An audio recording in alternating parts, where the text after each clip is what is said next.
বিসমিল্লাহির রহমানির রহিম। Moons daily কুকিংয়ে আপনাদের স্বাগতম। আলহামদুলিল্লাহ, আমি ভালো আছি। আজকে আমি একটি মুরগির সাল, পাক আর পা দিয়ে একটা রেসিপি দেখাবো। এভাবে যদি আপনারা রান্না করেন সবাই আঙুল চেটে পুটে খাবে। এটা আপনারা ভাতের সাথেও খেতে পারেন, রুটি পরোটার সাথেও জমে যায়। তো আসুন আমরা মূল রেসিপিতে চলে যাই। তো প্রথমে আমি 4টি মুরগির পা, পাক, গিলা, কলিজা নিয়েছি। এখানে আমি কিছু আলু দেব, সেটা আমি ছোট ছোট করে কেটে নিয়েছি। তো আমি এখানে যে মশলাগুলি দিব সেগুলি দেখিয়ে নিচ্ছি। ছোট এলাচ, গরম মশলা, বড় এলাচ, তেজপাতা, দারচিনি। তো প্রথমে আমি একটি কড়াই বসিয়ে নিয়েছি। এখানে আমি তেল দিয়ে দিলাম। তারপরে আমি ছোট এলাচ, বড় এলাচ, দারচিনি, তেজপাতাগুলি দিয়ে 1 মিনিট ভেজে নেব। ভেজে নেওয়ার পরে এখন আমি পেঁয়াজ দিয়ে ভেজে নেব।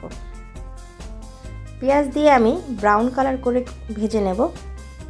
তা আমার চ্যানেলটা যদি আপনাদের ভালো লেগে থাকে অবশ্যই লাইক কমেন্টস করবেন, সাবস্ক্রাইব করবেন, বেল বাটন বাজিয়ে রাখবেন যেন আমার ভিডিও নোটিফিকেশন আপনাদের কাছে সর্বপ্রথম চলে যায়। তো আমার চ্যানেলের পাশেই থাকবেন এজন্য যে বাসার সাধারণ উপকরণ দিয়ে আমি সহজ রেসিপি দেখাই। এগুলি দেখার জন্য অবশ্যই আমার চ্যানেলের পাশে থাকবেন।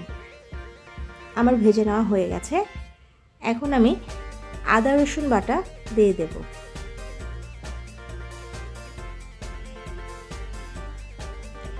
আদা রসুন, হলুদ গুঁড়ো 3 চামচ দিয়ে দেব। মরিচ গুঁড়ো 1 চামচ আমি দেব। আপনি 2 চামচ 3 চামচ ঝাল যে যেমন খায় সেরকমই দিবেন। ধনিয়া গুঁড়ো 2 চামচ, জিরা গুঁড়ো 2 চামচ, লবণ স্বাদ মতো দিয়ে এটা আমি কষিয়ে নেব।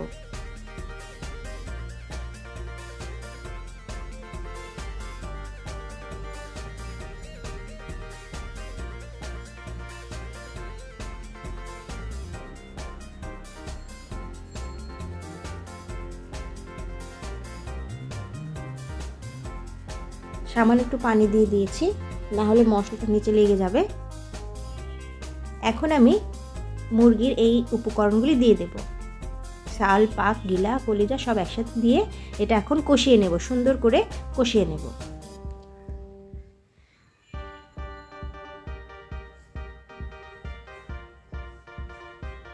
এক মিনিটের মতো আমি কষিয়ে নিচ্ছি।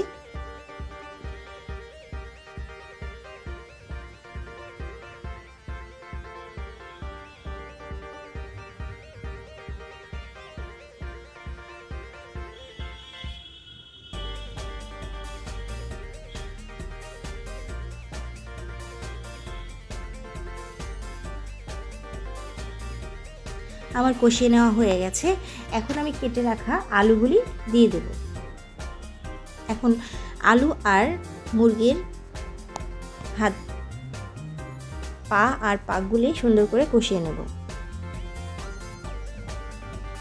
এটা হচ্ছে একটা সকালের নাস্তার পরোটা, রুটি পরোটার সাথে খাওয়ার একটা উপকরণ।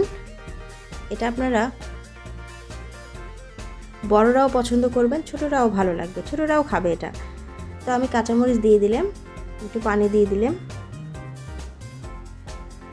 দিয়ে আমি এখন এটা ঢেকে দেব সিদ্ধ হওয়ার জন্য।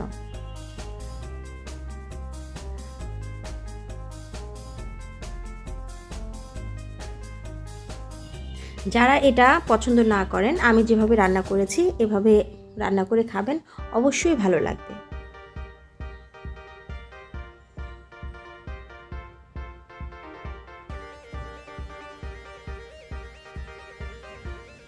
আমি এখন সিদ্ধ হওয়ার জন্য পানি দিয়েছি। এটা এখন আমি ঝোলটা শুকিয়ে নেব।